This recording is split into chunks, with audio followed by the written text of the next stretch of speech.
All right, what's up, guys? Linear algebra. We have completed reading chapter 1, section 1. And there's an app with flashcards to test your understanding and make sure you master the subject. Before I get into recalling what I learned yesterday, we began the practice section for section 1, chapter 1, or chapter 1, section 1.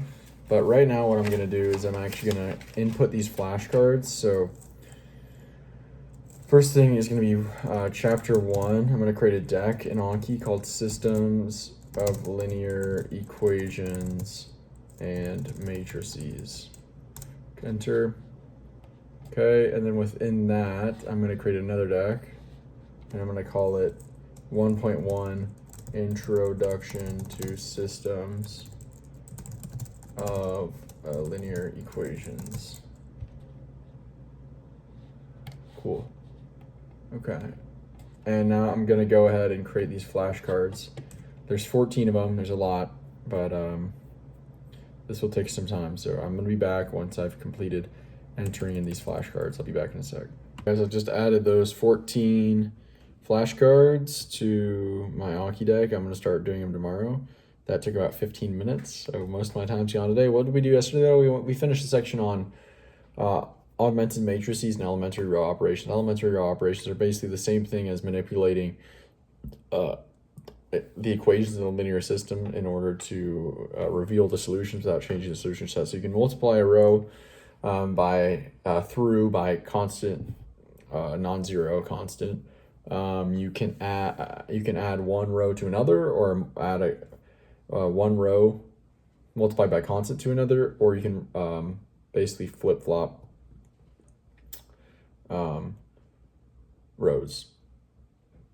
Okay, I think that's basically it. We read a historical note where the first person to use the term augmented matrix, I think, was Henry Boscher in like early 1900s, and first use of augmented matrices without using the term would have been in ancient China between 200 and 100 BC.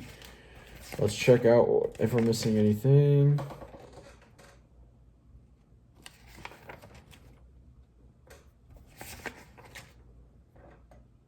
Maxime Boscher. Okay. Cool. So the next section, we're going to learn how to solve systems of linear equations as augmented matrices through a method called Gaussian elimination, I believe. Cool. So for the rest of the day, let us go ahead and continue doing practice problems. All right, talk to you in a sec. This is another day in the books. Just practice some expressing solution sets with parametric equations, solving linear systems, like simple ones like two equations with two unknowns, simple like pre-calc stuff. I think that would be pre-calc. Then kind of doing a more abstract thing where you're using, you have two equations and the b values are unknown variables, and you kind of have to just express what a and b are going to be equal to or not equal to in order to have infinitely many solutions, zero solutions, no solutions. All right, that's it for today. Talk to you guys later. See ya.